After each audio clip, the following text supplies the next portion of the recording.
Shashank! There we go. Wait, is this another Shashank? I'm not sure if I've seen your stuff before. But I think this is the same name, right? Is that a common name? I know we have some Indian viewers right now. Is Shashank a common name in India? Here in Mexico, for instance, Juan is a very common name.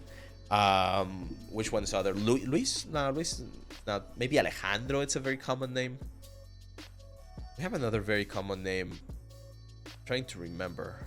Juan is definitely the most common one. Anyway, so let's take a look at your message. It says, I've been working in the 3D industry for almost 2 years now. Most of my works until now is hard surface. Confidential, so it can't post in our station. But I'm really fascinated by characters these days, and I'm trying to practice some anatomy by my... Jose, there you go. Jose's another one. That's right. Some anatomy by myself. I'm planning for masters in Germany or France. What can I do for my chances on selection? Okay, let's take a look. Hey, thanks for the follow, alias Valerie. Shashank is a relatively common name in India. Yeah, okay. So this is good. Cars, I've said this before. I modeled one car when I was a student. I'm never modeling another car in my life again. I don't like it. I don't enjoy it. But yeah, this is perfect topology, man. Really good. It's definitely a little bit denser in certain areas than others. But yeah, this is good stuff. Yeah, this is a good mask as well. Oh, wireframes, man. Very important, okay, Shashank? Very, very important to add some wireframes, because this one looks very, very nice. It's a very nice model with a lot of like intricate details, so we definitely need some. Okay, this one is looking a little bit on the soft side. Okay, so it might be because of the metal edgeware that's way too intense. Here, I'm gonna show you a trick. So this is from the texturing sort of like department, right? So for instance, if we take a look at this part right here, due to how this metal edgeware is working, you get the impression that this thing is soft, right? Like that corner is soft. You want to make that corner more intense. Make sure to remove or rather to make that metal edgeware more intense. See that? So if I push the metal edgeware like that, it immediately looks more sharp, right? That's very, very, very important. Let me show you the difference there. So this is what we have, and by just like changing or modifying how that metal edgeware is affecting the element, it immediately looks more sharp. And it's not about changing the topology. Like the topology is fine. Like I can see the very sort of like low topology. Do we have a wireframe here? Yes, awesome. So yeah, that's very nicely simplified. We could optimize it a little bit more, but that's nicely simplified. It's the texture that's hurting you here. So it's a matter of pushing the metal edgeware. You can do this with a paint layer inside the substance. Just push the metal edgeware so that it's sharper. Okay? If you push that, and again, if we remove a little bit of metal edgeware from certain areas, we create that contrast on the different parts.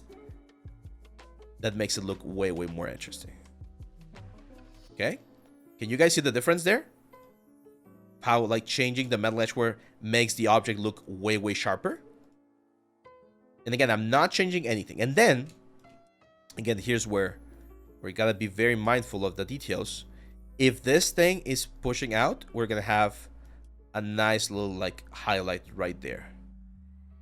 Same for this corner right here. We're gonna have a highlight right there.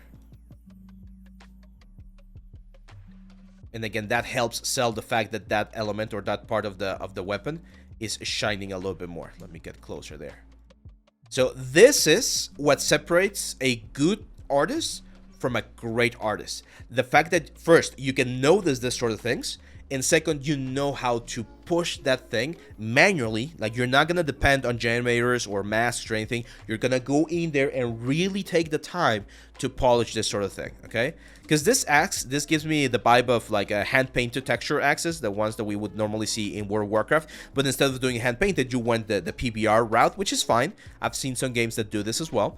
But again, we gotta be careful with those details to really help push the effect and sell the effect of that like damage that we have right here. Okay. Again, we don't want metal edgeware everywhere. We gotta keep cleaner surfaces, and that's gonna give us the sharp look. Because that shade, look at this. I'm gonna do it right here. So if I just remove all of this metal edgeware before that big hit that we have right there, and I remove all of this metal edgeware on this side as well. right? Now that border looks sharp. Like really, really, really sharp. Now you want to add a little bit of metal edgework? That's fine. We can do it. It's going to be very, very soft, right?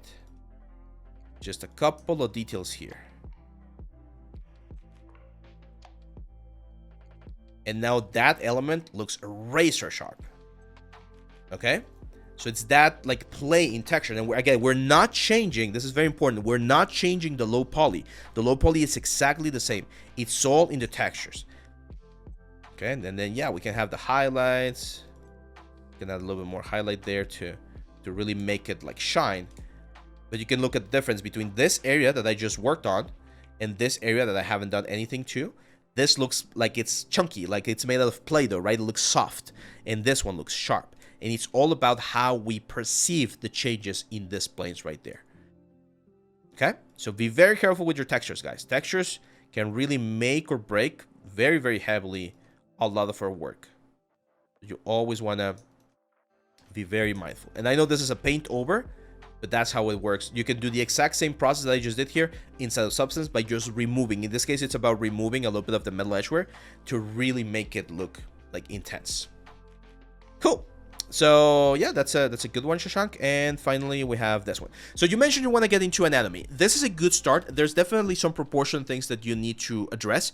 And anatomy is one of those disciplines within the art world that you really need to study. It's about studying. Yes, it's about practicing as well, doing the work, sculptures, drawing, and all of these things.